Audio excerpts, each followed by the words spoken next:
Buenas noches y bienvenidos hoy al análisis de la encuesta Inbamer para Noticias Caracol y Blue Radio. Con Gabriel Cifuentes hablaremos de los coletazos de los resultados de esta medición. Gabriel, buenas noches y bienvenido. Camila, para usted y para toda la audiencia, muy buenas noches. Y hoy precisamente en la derecha ya se vieron los primeros coletazos en medio de una situación poco clara para el Centro Democrático.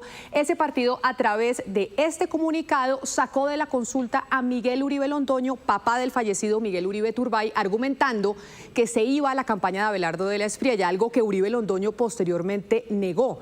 Por eso yo quiero preguntarle, Gabriel, más allá de este hecho político bastante bochornoso para el partido, ¿qué es lo que dice la encuesta sobre la derecha en Colombia? Camila, más que hablar de derecha, yo hablaría de un fenómeno que ha quedado claro con los datos de la encuesta en una medición que hicieron, y es mostrar que el país está dividido entre aquellos ciudadanos que quieren o votarían por una opción de continuidad, el que diga Petro, por así decirlo, y una opción de bandera opuesta, es decir, un gobierno que se oponga a la continuidad del presidente Gustavo Petro. Hay muchos en el país que están diciendo que el candidato que quiere enfrentar el petrismo en segunda vuelta o en primera vuelta es Abelardo de la Espriella. De hecho, ya la candidata Vicky Dávila, a través de este trino, dijo que el 18% del disfrazado hoy no da para nada, solo teatro y ruido. ¿Cuál es verdaderamente el techo de Abelardo de la Espriella? ¿Qué nos dice esta encuesta sobre eso?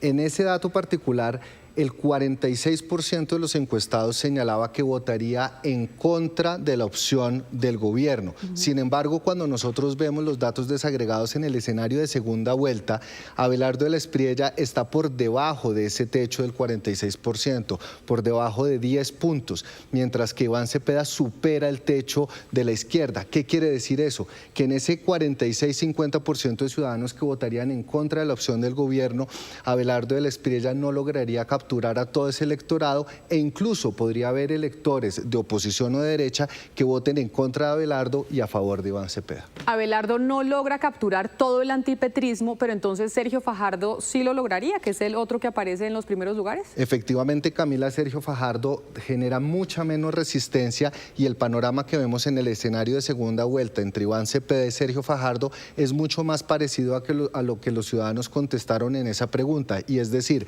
Sergio Fajardo representaría esa figura de oposición que recoge las banderas, si se quiere, del antipetrismo, pero sectores moderados, mientras que Iván Cepeda sería efectivamente esa figura de continuismo y de apoyo al gobierno del presidente Gustavo Petro. Pero si es así como usted dice, ¿por qué razón, en caso de que se diera este escenario hipotético de que Abelardo de la Espriella se enfrenta contra Sergio Fajardo, el voto en blanco casi que se duplica?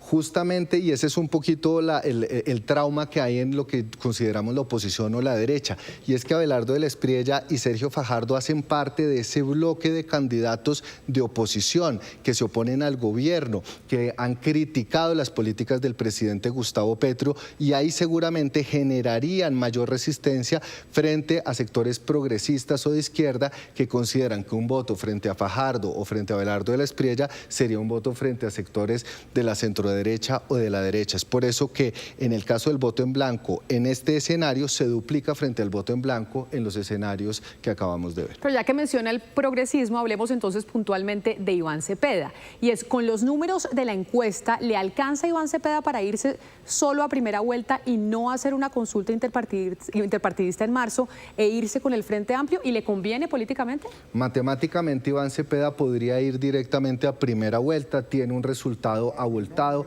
viene la victoria del 26 de octubre, sin embargo en estrategia política dejar pasar las consultas, que es un momento muy importante para refrendar esa victoria y para no darle el espacio político a los otros candidatos, podría llegar a ser un error. En este sentido, a pesar de que Iván Cepeda tiene buenos resultados, participar en las consultas seguramente contribuiría en sus aspiraciones. Todos los candidatos, cuando uno de periodista los llama para que le den una reacción sobre una encuesta y ellos no marcan muy bien, le dicen a uno que la verdadera encuesta es el día de la votación.